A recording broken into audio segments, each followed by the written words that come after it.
Maintain macam ni. So you turun punya masa, turun kat mana? Turun kat badan. Bukan turun kat kaki ya. Tengok depan saya sini. Ini macam bukan suruh you kaki, tapi badan you turun. Wah, bila you badan you turun, you akan rasa dekat perut, pinggang, punggung, pinggul semua. Kaki tak ada. So ini tak beban kaki punya. Okay, tapi kuatkan you punya kaki ya. Hembus punya masa you keluar. Okay kaki. Tarik nafas, you simpan balik kaki. So jangan kuat-kuat kaki ni. Ini ringan saja. Jangan ikut you punya badan keluar. Tak mau, ini tak mau. Badan you stay dengan kaki ni. Okay ini kaki. So ini kaki yang gerak, slow je buat. Ringan je. Tarik nafas. Hembus, tarik nafas.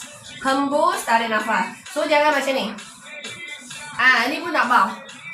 Okay, ini macam tak mau. Bila keluar, you hembus pakai mulut. Tarik nafas pakai hidung. Kalau mampu, sudah stable, you angkat you punya kaki. Hembus, tarik nafas.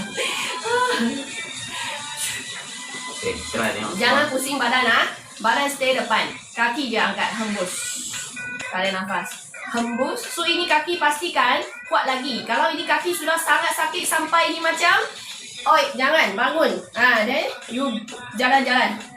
Lap peluh. Rehat sekejap, 10 saat macam tu. Okay, sudah okay, baru you buat balik. So pastikan kaki ini tak ada macam ni. Jangan buat sampai dia macam ni tau.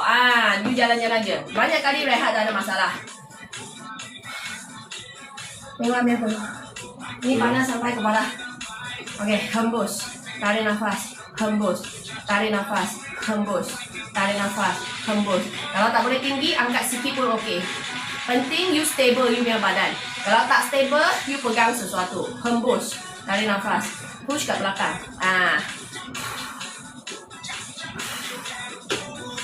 Ini saya.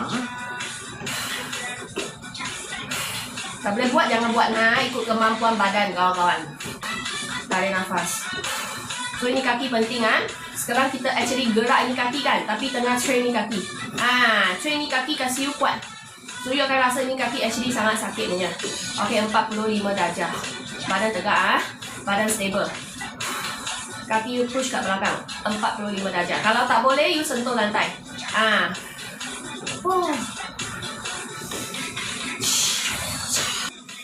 Perut kamu tu.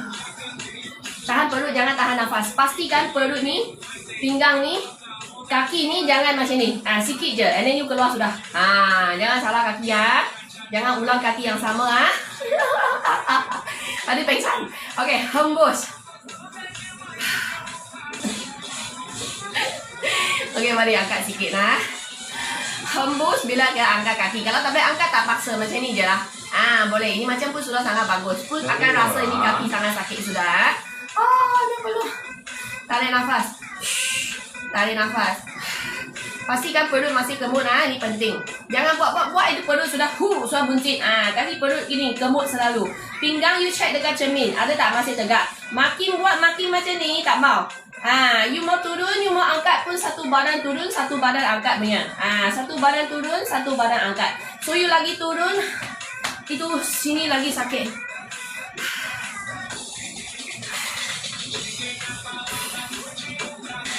Okay, belakang.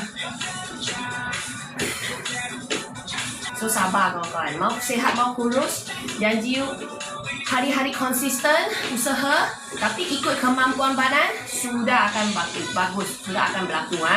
Okay, mari. Kalau sakit belakang, betul ke buat sakit belakang itu normal untuk kawan baru. Kawan baru you akan rasa sakit ini pinggang ni sakit. Itu normal. Lepas tu kaki you sakit. Tapak you sakit, jari kaki pun sakit. Tu mula-mula. And then banyak kali you kena berhenti. Last you akan rasa apa? Ini sakit yang dulu ada, sekarang sudah tak ada. Pinggang datang sakit, lutut datang sakit, tapak, jari semua datang sakit. Sampai mana sakit? Sini sakit. Itu pinggul betul punya. Selalu kena sakit sini. Kena rasa kebas sini. Itu betul punya. Okay? Kalau sini sana bersakit itu baru. Kawan baru. Kita tengah bina kekuatan badan. Betul. Bila badan dah kuat, sini akan jadi sakit.